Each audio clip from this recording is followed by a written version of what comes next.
voilà moytu féewaloo bu bëri bi moytu coow lu bëri li même si nag yenn saa yi faaw xiir bi génn parce que bu ñu fàtte ne reddition des comptes dafa war a am. et puis tekkiwul ni ñoom ñaar après dañuy ànd liggéey ci wàllu politique seen gis-gis dafa waroo. voilà mais li nga xamante ne mënta ñàkk. nañ ko sàmm. c'est ça c'est important. maa ngi ñëw ci yow Fary oui Mamy ba tey ci discours bi du ñàkk it bi nga ko teewloo am na poñ yu ci gën a marqué. waaw xam nga Momo a fait un très grand et très intéressant constructif résumé ci nga xamante ne moom le président Bassirou Diomaye Diakhar Faye def. xam nga réussir un discours c'est un art te dama la doon wax keroog ne la président Bassirou Diomaye bu amee lenn loo xamante ne maîtriser na ko dëgg-dëgg. c'est l'art de faire un bon discours. et daf koy réussir parce que benn dafa xam public bi muy waxal. bi ci topp mooy discours am dina am objectif te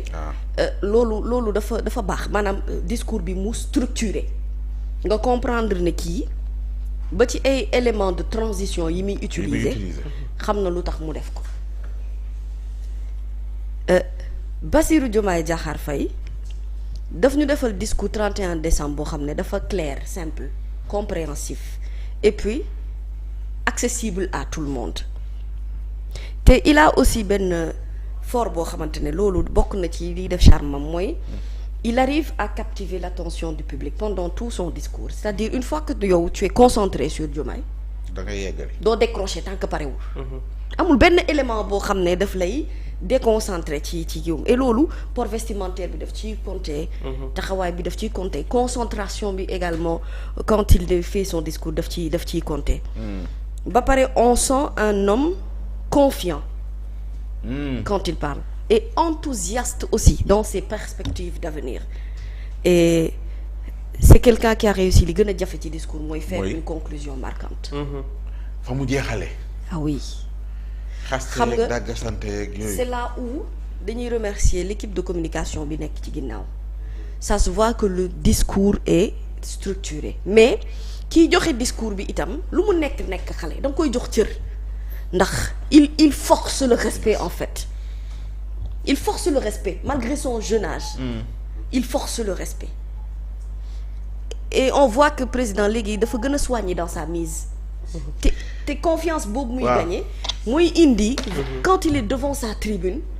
tu sens que c'est l'homme d'État qui parle et beneen fait booy relever toujours ci forme bi ngay wax nii xam nga dañ naan gis président ñu ñëw rek bu hymne bi daanoo rek ñu gis ko moom dafa dox ñëw. waaw c'est la deuxième fois qu'il le fait. et d'ailleurs gisaat naa même beneen vidéo boo xam ne buy wàcc ci marche pied palais bi di dem rejoindre otom day daw. waaw daw yéeg. donc ak escalier yi. dama xamul ndax yooyu aussi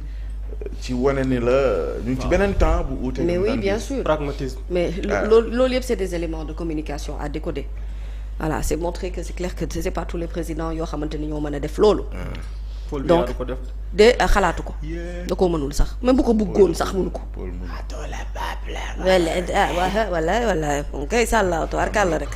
yàlla xam doy na nous nag on a un président jeune machallah mais un président conscient un président qui connaît la portée ci force bi nga xamante ne moom la chaque mot mën a utiliser te Bassirou Diomaye est encore plus brillant même en wolof qu'en français ah oui voilà c'est-à-dire cet accent sérère là fait tout son charme et son originalité voilà maintenant ça c'est dans la forme mais dans le fond j'ai vu des personnes yoo xam ne dañ doon xaar à ce que le discours du président Bassirou Diomaye Diakhar Faye bi muy présenté mu am similitude ak déclaration de politique générale bi mais ni mu leen fentee dafa graaw parce que dès le début il a compris que la mentalité sénégalaise c'est-à-dire est d'abord émotionnelle c'est là où il revient sur ñaan yi muy ñaan te mu dëggu au moins sentir nañu on a un président musulman gëm na yàlla am nañ président bu gëm yàlla nañ wax alhamdulillahi rabbil alamin si parce qu'on en avait de ces présidents yoo xam ne ñun xamuñu fu ñu féetee moom xamuñu quoi mais moom au moins xam nañu ni nit ku gëm yàlla la il a foi en Dieu parce que quand il formule ses prières da ngay xam ne ci biir xol bi la ko jëlee quand il revient également sur les événements tragiques du Sénégal mooy ne ce président n'a pas oublié li ko fi teg ak fi mu jaar ba yegg si fi mu yegg si nii tey et quand il te parle des réformes c'est de manière claire et nette que xam nga kii fan la bëgg a dem waaye bu jëlee lépp gërëm encore une fois Ousmane Sonko mooy ne confirmer na ni la parole bi nga xam ne moom la Ousmane Sonko tenir devant l'Assemblée nationale c'est sa parole à lui Bassirou Diomaye Diakhar Faye parce que moom mooy conduire li nga xam ne moom mooy bëgg-bëgg bi mu am ci nation bi premier ministre dafay doxal mais tëralin bi ci loxoom la ne te aussi dans le fond mooy ne il a su quand même toucher quelques questions je vois certaines personnes yoo xam ne dañuy langaamu sur oui les conditions de vie difficiles des Sénégalais. Mais yow wax na ne bi mu yegsee bokk na ci mesures yi ñu njëkk a jël mooy jéem a wàññi gi nag des na te moom xam na ko ne Sénégal itam fekk na ko ci situation bu métti te Sénégalais yaa ngi dund ay situation yu tar. Mais parce que lii xam na ne moom wax na ne moom xam na ne Sénégalais ñu ngi dund. ñu ngi moo ko gën il le confirme. Mais dafa leen di wan ay piste de sortie mooy ne problème am na waaye bu ñu defee nangam ak nangam lu bëri mën nañ cee xeex. Xam nga Ousmane Sonko ci discours déclaration politique générale il a beaucoup insisté sur les taxes les recettes fiscales les impôts ak yeneen yu ci topp. On parle de combien? Plus de 1600 et quelques milliards. loo xamante ne douane bi liggéey na ko te loolu benn pàcc la ci ni ñu mën a récupérer xaalis bu la président ne kaay ñu wàññi ger. Mais ger rek li muy lekk furaas ci xaalisu dëkk bi kenn xamul nu mu toll tant que on ne combat pas la corruption et tant que démasqué wuñu itam lekkkatu xaalis yi nga xam ne ñooy lakkatu du la déclaration de patrimoine bi mu wax pour les fonctionnaires parce qu'on en a vu des fonctionnaires milliardaires ici dans ce pays yoo xam ne xamuñu fu ñu jëlee xaalisam njaabu jomaay bi nga bëgg jërëjëf merci beaucoup Babacar ak les grandes dames yi nekk ci ginnaaw. Merci d'être aussi en symbiose avec nous sur le plateau. Ouais. Et donc, je veux dire qu'aujourd'hui, Sénégal comprendre ne il faut ñu stopper l'hémorragie mooy ne li bon te ñu koy doxalee pendant des années dem ba yaakaar ne loolu mooy règle président nee na nanu dakkal attitude yooyu yëpp bu nu bëggee am dëkk bu baax boo xam ne dina enrichissant ndax di liggéey xaalis muy réer ci poosu ñenn ñi ñeneen ñi ci des di gas ba sonn te duñu gis lu ñu jëfandikoo loolu yorul am réew njubat yi yorul réew tiriyan yorul réew sàcc alalu askan wi yorul réew kopparantu yorul réew mënuñu nekk ci réew moo xamante ne équilibre bi nii la def il y a des gens qui sont riches di am ñeneen ñi di ñàkk te sa waay cere yi borom buur yi mais ñeexu baadoola bi moo koy tooyal kon am na loo xamante ne benn moment il a compris que nit ñi ci loolu la ñu soxla ba pare moom moo xam nga lu ma gën a neex te lu nu waxul mooy Sénégal yëpp dañoo bàyyi woon seetaan discours à la nation boo bëggee dégg dëgg ni mu oui Macky doonoon na fi def ay temps yoo xam ne discours à la nation kenn suivre ko woon maanaam solennité l'instant solennel cette solennité bi nga xamante ne amoon na ko c'est avec le président Diomaye le Sénégalais yi commencé waat nourrir espoir u déglu promesses yoo xamante ne ce ne sont pas seulement que des promesses politiques mais on tend vers la réalisation d'un changement ci doxalin wi nga xamante ne moom mooy tax réew mi mën a jëm kanam. nee na foofu la koy xaare yëpp ay intention mais évidemment nañ fexe ba li ñuy wax ñu jëfe ko. mais évidemment espoir moo yorub réew. espoir sax moo yor nit tout simplement moom Thierno Bocoum day xëy di dundee yaakaar yàlla di ñaan di ko defal ñaan yi muy ñaan bu lalee si jaadam di julli. xanaa du ci yaakaar la ko wéer yaakaar gi mu ko wéer nag ci sunu borom. moom la askan woowee am ci sunu borom waaye jaarale yaakaar bi ci président Bassirou Diomaye Diakhar Faye y a pas à chercher de midi à 14h kenn ku ci nekk boo ñëwee ci réew mi mbébét ngay am léegi nag évidemment dañuy xaar mbébét yi nga mottali ko ce n'est pas seulement par les paroles mais bu nu président Diomaye ne déclaration de patrimoine bi dama bëgg fonctionnaire yëpp def ko war nañ koo gëm parce que ñoom au moins ci seen magistère la ñu gis Bassirou Diomaye def déclaration de patrimoine am ministre yi def ko premier ministre yi def ko am na wala amul. le gouvernement loolu kay Serigne Bassirou kay moo ko confirmé. léegi kay lenn kay la ma ci yokkal. moom président mooy. def déclaration de patrimoine jafewul. mais nañu insister ci fonctionnaire boo xamante ne wala ministre boo xam ne wala kenn koo xam ne da nga am ndombal tànk fii ci réew mi booy génn nga def sa déclaration de sortie de patrimoine.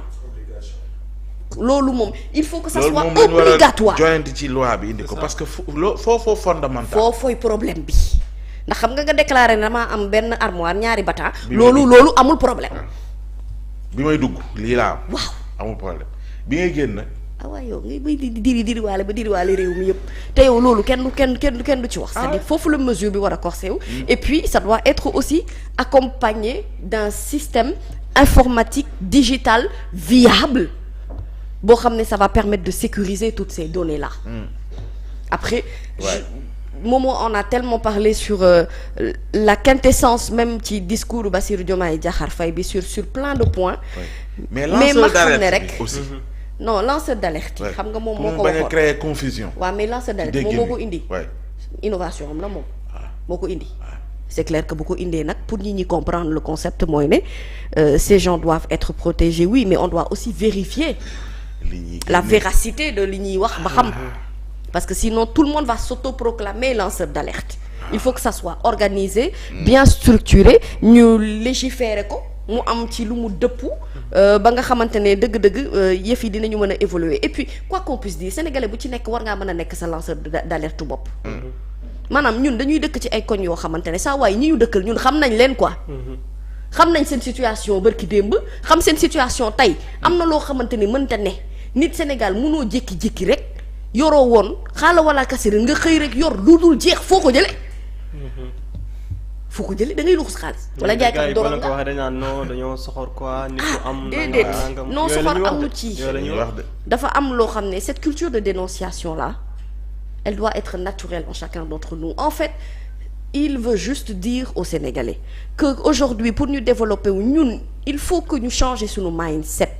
gis nga moomu notre façon de penser tant que changer wul du ñu gaaw a évoluer ci réew mi parce que lépp lu ñu teg rek da ngay jàpp ne président dafa ñëw pour corser des mesures parce que j'entends ça corser des mesures et pourtant oui il a fait appel à une cohésion sociale et à une cohésion nationale oui mais ce n'est pas dans le désordre aussi il y a eu trop de désordre dans ce pays depuis des années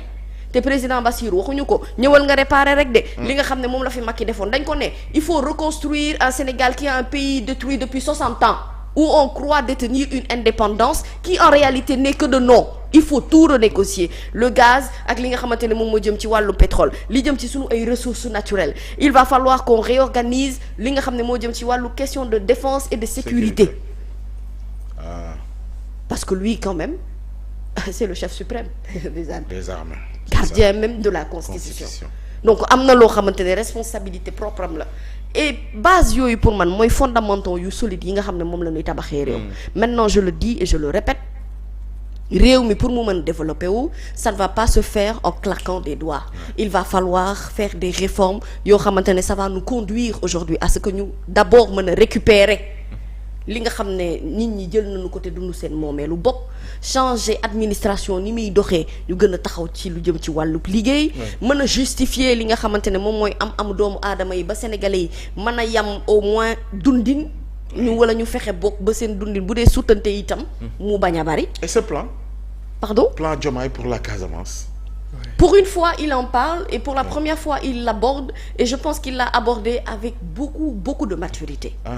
Oui xam nga Casamance wax naa ko sànq rien que la seule région verte de la Casamance mën na dundal Sénégal gi yëpp farina ma ci yokk ci ak sous-région.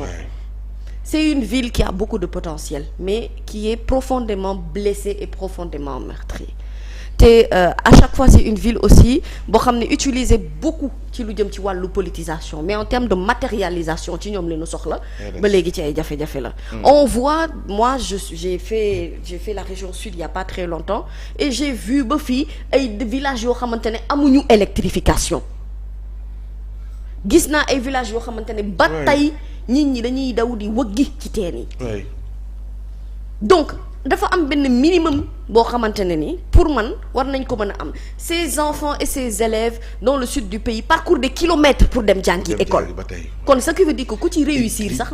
daanaan nga te pourtant day am ay génie dans le sud yoo xamante ne doo xam sax yow ñiy façon bi fan lañ ko jëlee nga xam ne lii mbiru yàlla sunu borom la mais tout ça il faut l'organiser pour que les génies yi nga xamante ne c'est des génies sénégalais ñu mën a productif aujourd'hui ci li nga xamante ne moom mooy esprit sénégalaise cette région verte de la Casamance il faut savoir l'exploiter il faut savoir améliorer li nga xamante ne moom moo jëm seen ay conditions de vie et sur le point de vue sécuritaire un travail a déjà été entamé il faut voir comment faire pour que dëgg-dëgg plus jamais on ne parle plus de ce traumatisme bi nga xam ne avec les populations déplacées dund nañ ko ci yenn conditions yi ba nga xam ne dina mën a améliorer seen dundin mais dans le gros je pense que il a réussi cet exercice qui était de s'adresser